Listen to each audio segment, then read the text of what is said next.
बाद डॉलर की, जो कि सस्ता हो गया है। पाकिस्तानी रुपया तगड़ा हो गया, डॉलर सस्ता हो गया है। 8 माह में 15 रुपये सस्ता होकर डॉलर 22 माह की कम तरीन सतह 153 रुपये पर आ चुका है। करेंसी डीलर कहते हैं कि डॉलर की गिरती कदर को देखते हुए घरों में रखे डॉलर अब मार्केट का रुख करेंगे। बहुत मुमकिन है कि डॉलर आइंदा माह 150 रुपये से भी नीचे आ जाए। तो जनाब, अब आपने करना क्या है, यही जानने के लिए हमने राबता किया है मुआशी तज्जियाकार डॉक्टर कैसर बंगाली साहब ने हमें ज्वाइन किया। डॉक्टर साहब, बेहद शुक्रिया आपके वक्त का।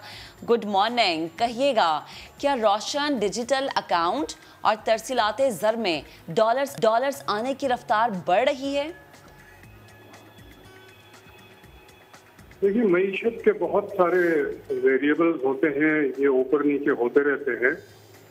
ये जो हमारा रुझान है कि कोई एक अच्छी खबर आए तो हम जश्न मनाते हैं और एक बुरी खबर आए तो बिल्कुल मातम करने लगते हैं। ये बात ये है कि डॉलर की एक वजह नीचे जाने की ये है कि एक साथ एक ही हफ्ते में 3 लोन सैंक्शन हुए हैं।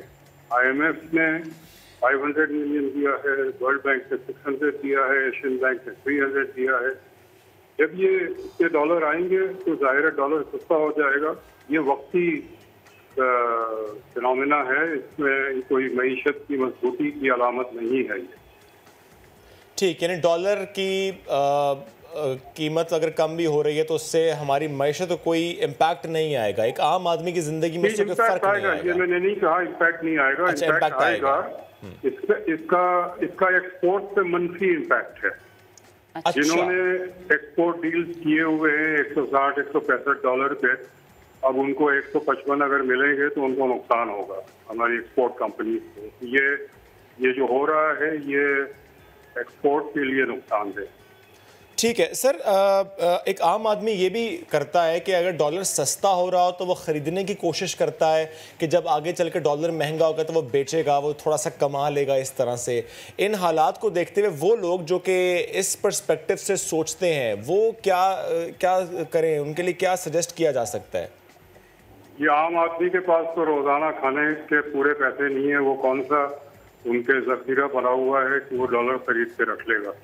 ये तो जो एक वो तबका है जो बहुत छोटा सा, वो जिसके पास स्पेयर पैसे पड़े होते हैं वो खरीद सकते हैं, वो जरूर खरीदेंगे।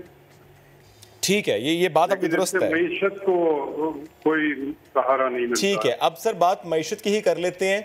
हफीज़ शेख साहब को फारिग किया गया और ज़ाहिर यही कहा जा रहा है कि वो सही तरीके से मैनेज नहीं कर रहे थे। वो IMF वाले मामलात भी थे जिस पर तनकीद भी बहुत ज़्यादा हुई, आपने ख़ुद भी इस पर बहुत तनकीद की।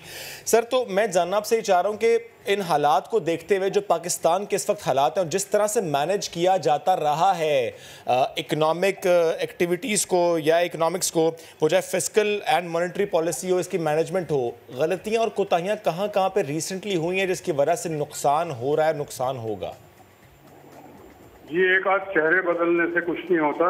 पिछले 30 साल से जो मईशत का पॉलिसी का ढांचा है जो मुशर्रफ और शौकत अजीज के ज़माने में बनाया गया, और आज भी जितने भी इकोनॉमिक की मिनिस्ट्रीज और डिपार्टमेंट के जो लोग हैं वो शौकत अजीज के ही ज़माने के लोग मैनेज कर रहे हैं।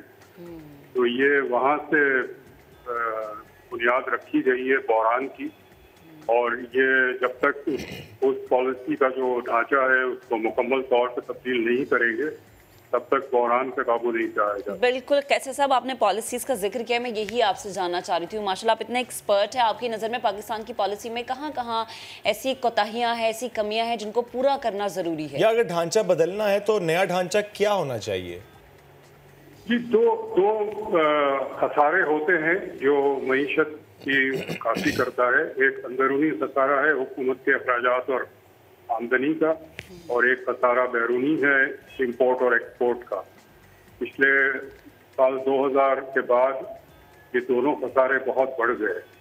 हमने इंपोर्ट के तमाम दरवाजे खोल दिए और अब हम जितना अगर $100 का एक्सपोर्ट करते हैं तो 200 से ज़्यादा डॉलर का इंपोर्ट करते हैं। ये खसारा पूरा करने के लिए कर्जा लेना पड़ता है।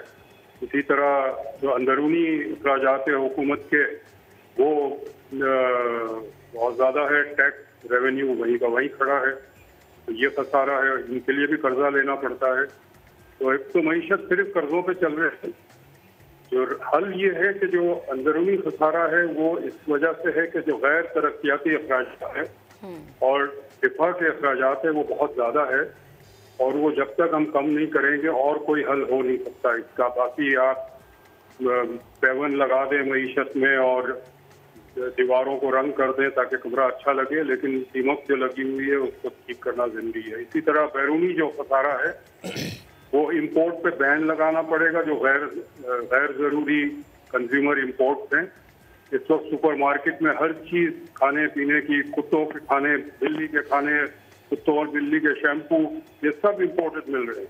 इस पर बैन लगाएं क्योंकि इसके बगैर मईशत बहरान में रहेगी और हमेशा मोहताज रहेंगे कर्जों के। ठीक सर, जो इस वक्त पाकिस्तान के हालात हैं या जो पिछले चंद सालों से पाकिस्तान के हालात रहे और जिस तरह से फिस्कल मॉनेटरी पॉलिसी को मैनेज किया जाता रहा है और उसमें गलतियां कोताहियां होती आई हैं, अगर हम इन्हीं हालात को देखते हुए ये सवाल करें कि माजी में किसी मुल्क के अगर ये हालात थे और इसी तरह से उन्होंने मिस मैनेज किया तो क्या हुआ, और क्या यही हालात किसी और मुल्क के ऐसे थे लेकिन मैनेज किया तो बेहतरी की तरफ आए? कोई ऐसी दो एग्जाम्पल्स? ये हिंदुस्तान का है। हिंदुस्तान 1991 में वो बहरान था, IMF के पास गए, लेकिन उन्होंने बैठ के फिर एक एनालिसिस किया कि हमने क्या गलती की है। वो उन्होंने पॉलिसी रिफॉर्म्स किए और 91 के बाद इंडिया को जरूरत नहीं पड़ी है IMF के पास जाने की। हम क्या करते हैं, IMF के पैसे आते हैं तो रिफॉर्म भूल जाते हैं, जब तक पैसे चलते हैं चलने देते हैं, जब खत्म हो जाते हैं तो फिर चले जाते हैं IMF के पास। इंतहाई गैर जिम्मेदाराना रवैया है इकोनॉमिक मैनेजमेंट का, और ये आज का नहीं है, ये पिछले 20-30 साल से ऐसे ही चल रहा है। और ऐसा मुल्क जिसने इसी तरह से मिस मैनेज किया हो और उसको नुकसान उठाना पड़ा हो? इसमें तो कई मुल्क हो सकते हैं, लेकिन एक मुल्क जो मईशत की वजह से टूट गया वो रूस है। सोवियत यूनियन किसी जंग हारने की वजह से नहीं टूटा है, उनकी मईशत बैठ गई और आज हम उसी मोड़ पे खड़े हैं जहां रूस खड़ा था आज से 30-40 साल पहले। तो इसलिए फौरन से हमें उस ढांचे को बदलना होगा ताकि हम दुरुस्त समत में जा सके। Thank you very much sir, साथ मौजूद थे आप और इससे मुतालिक गुफ्तगू करते। और हुकूमत को ये ज़रूर सोचना चाहिए कि एक्सपर्ट्स की राय ज़रूर लें और एक्सपर्ट्स को बिठा कर करते होंगे, मैं ये नहीं कह रहा नहीं करते होंगे, लेकिन ज़ाहिर है ये बहुत मुश्किल वक्त है इस वक्त पाकिस्तान का, एक बड़ा चैलेंज है। दैट इज़ द रीज़न कि चेहरे बदलते चले जा रहे हैं और इस पॉलिसी को ठीक करने के लिए ढांचे को बदलना ज़रूरी है।